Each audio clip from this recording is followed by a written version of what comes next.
Hi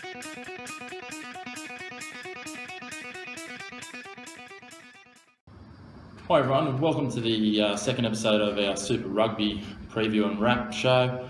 Obviously, big week of rugby behind us now. Great week of rugby as well, some really good results there, a few upsets and a few little surprises. So we're going to start off this week with our power rankings so far for the season. 1 week behind us, we'll have a look through and have a chat about the results from last week and how everything panned out. Alright, so on top of the power rankings, we've got the Sharks. They were absolutely dominant in their win against the Kings. Admittedly, the Kings, a little bit of cannon fodder there, but the Sharks have an opportunity to step up again this week. The Brumbies as well, they're sitting in second after a really strong performance over the Hurricanes there. That was a bit of a shock for many. Not many people were predicting the Brumbies to get up in that one by such a margin. Most were expecting to be a real arm wrestle and a tussle. The Stormers similarly really put the Bulls to the sword. The Bulls missed Andre Pollard, but the Stormers really impressive. The Waratahs did the job everyone expected, putting 20 points on the Reds there at home, and the Reds will certainly need to turn that around if they're to be competitive this year. The Lions, they've been very impressive in their first up win, find themselves in 5th. The Rebels, a great win there against the Force in Perth, really strong display.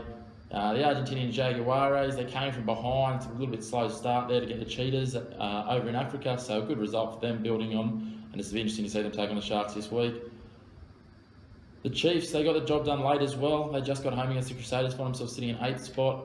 We move on to the second New Zealand teams, the Hurricanes, sitting there pretty much on reputation alone after an absolute dismantling at the hands of the Brumbies. The Blues, a bit of an upset win there against the Highlanders, just did the job and got home. The Highlanders sit just behind them after that close match. The Crusaders, they're sitting in 12th after that loss to the Chiefs that we discussed before. It wasn't a huge margin, but certainly there was some signs there that the Crusaders could be competitive. The Force, unlucky to lose at home, really needed to put up a stronger effort against a strong Rebels side. Then fall down to the bottom side. We're looking at the Cheetahs. Again, they had that game all but won against the Jaguares and then dropped it. The Bulls, they were really disappointing, admittedly missing Andre Pollard, but there was no excuse to pretty much sleep through a whole game against the Stormers. The Reds, very disappointing. I'm not sure where they're going to turn from there, whether or not they can bring it back. And then obviously the new side, the Sunwolves, not too much expectation of them in 17th. And the Kings, well, they're a late addition that's weakened that talent pool a little bit in the African Conference and really felt the full wrath of the strong Sharks side. All right, into the previews. The first of our games on Friday night, we have the Crusaders versus the Blues. Crusaders are coming off a close loss to the Chiefs. Certainly showed some form there that could be promising. I was really impressed with the form of number 10, Richie Mo'unga, and fullback David Havili. They were really strong. The Blues were also strong in their upset win over the Highlanders. Not many people picked that. I certainly didn't. It was the only one of the weekend that we missed. There's certainly some signs of promise there. And young Blake Gibson, a breakaway in really his second year of Super Rugby, looks to be cementing a spot there at open side breakaway. Was strong and very dominant. I think the boys from Auckland are going to get this one done. I don't think it's going to be a huge blowout, but I've got them getting home 1-12 against the Crusaders on the road. The second of our games on Friday night, the Brumbies and the Tars. Two very strong sides last week, both put reasonable scores on their opposition. The Brumbies a bit more surprisingly than the Waratahs. The Waratahs were certainly impressive against the Reds, as was expected. Curtly Beale put in one of the performances, one of the best performances I've probably seen him put down, including that tackle, shut down a Reds attacking raid, probably the best tackle of his career. And I was also impressed with young inside centre David Horwitz, who stepped up from the NRC, played for New South Wales Country Eagles last year. Looked like he really fitted in at Super Rugby level, and I look forward to seeing some more from him. Can't really say enough about the Brumbies and that demolition job they put on the Hurricanes. As I said, very unexpected, but wow, they're impressive all the way across the park. This certainly looks to be a cracking contest. I think it's going to be a very physical one. Waratahs coach Daryl Gibson certainly shown his intent with naming 6 forwards of his 8 players on the bench. He's really obviously expecting it to be ground up the middle and be very physical. I'm also looking forward to the battle between Wallaby breakaways, loose forwards, David Pocock and Michael Hooper. Real chance for Michael Hooper to try and stake his claim as the number 1 open side. I think Pocock still holds that title, and I think Pocock will probably come out on top of this one. The Brumbies with their midfield, I think their strength will be just a little bit too much, and I'll be taking the Brumbies 1-12 in this match. First, the Saturday games, we have the Chiefs hosting the Lions. The Lions did get a win last week against the Sunwolves. It wasn't really that impressive. I felt they needed to do a little bit more and put them to the sword a little bit further. I was really impressed with Jaco Creel, played really strongly and certainly worked really hard around that breakdown area and was just an absolute machine in defence. The Chiefs did pull out a great escape against the Crusaders, and I think they'll certainly need to step up a gear if they're to continue on with their quest to make the finals this year. It just wasn't quite enough of an effort as far as I'm concerned. Looking for Aaron Cruden this week, he should really step up another gear, take control of this match and most likely take it away from the Lions who are on the road for the second week running. I like the Chiefs, as I said, for Cruden and Co to find another gear. I'm going to take them to win this one, double figures. Get on the Chiefs 13+. Next match up is a juicy one, the Highlanders and Hurricanes, both bouncing back from poor results. The Highlanders obviously a close loss there to the Blues. The Hurricanes are absolutely dismantled by the Brumbies, and both will be looking to bounce back in a replay of last year's Super Rugby final.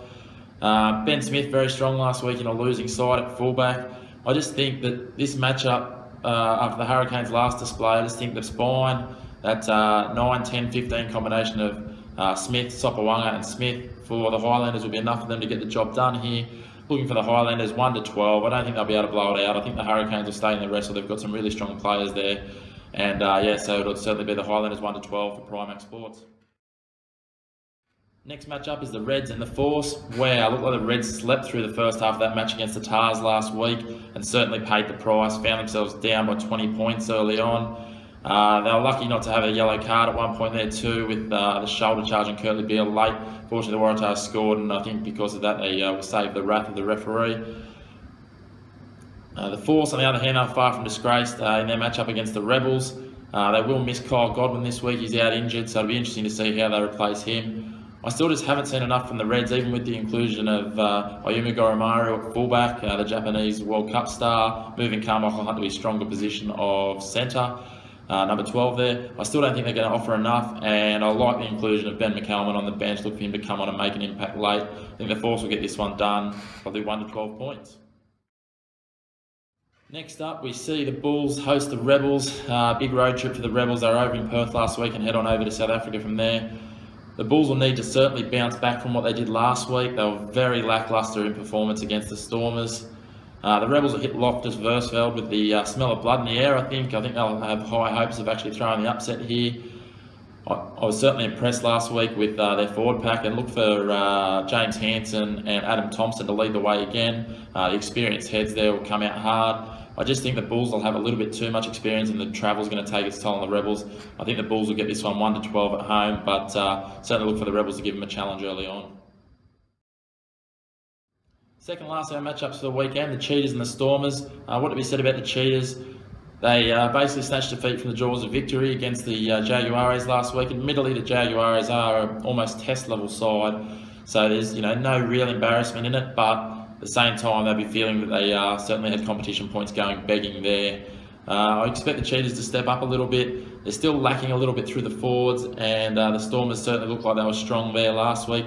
Even Etzbeth absolutely stood out for the Stormers last week, and look for them play that strong South African rugby through the locks and the loose forwards again and get the job done here. I expect them actually to blow the Cheetahs out here. I think the Cheetahs will be worn down from that last match up against the Jaguares.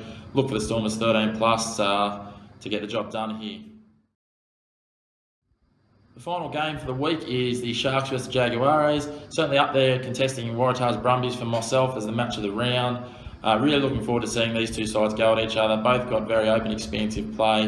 The Sharks showed last week their new signings, Willie Le Roux and Joe Peterson, put on an absolute show. Willie Le Roux's broken field playing and support play was superb. The Jaguares, last week we alluded to it, Tomas Lavanini really likes to play the game very close to the line of the law book. Unfortunately found himself stepping across the wrong side with that charging incident last week, and now finds himself sitting in the naughty corner for this weekend's game. The Jaguares backs certainly need to be a little bit more consistent if they really want to compete with the Sharks this week. And as such, I think that there's a lot of pressure falling onto their forward pack led by Augustin Creevy, who was really strong last week. I like the home side here, the Sharks, by 1-12. I just think back-to-back weeks in Africa for the Jaguares is going to be a little bit too much. They'll certainly stay in the arm wrestle. They're a strong side, almost international quality. And as such, I think they'll stay in the arm wrestle, but the Sharks for me. For watching the second episode of our Super Rugby vlog, don't forget to comment what you liked, what you didn't like, what you'd like to see more of, less of, down below, and what we could possibly add to improve the vlog for you. And of course, don't forget to give us a like and a share. Really appreciate it. That's what gets us going. The likes, the shares, the comments, that's what fuels us. And I look forward to seeing you tuning in again next week for week 3 of the Super Rugby. Good luck with your tips and enjoy your weekend of rugby.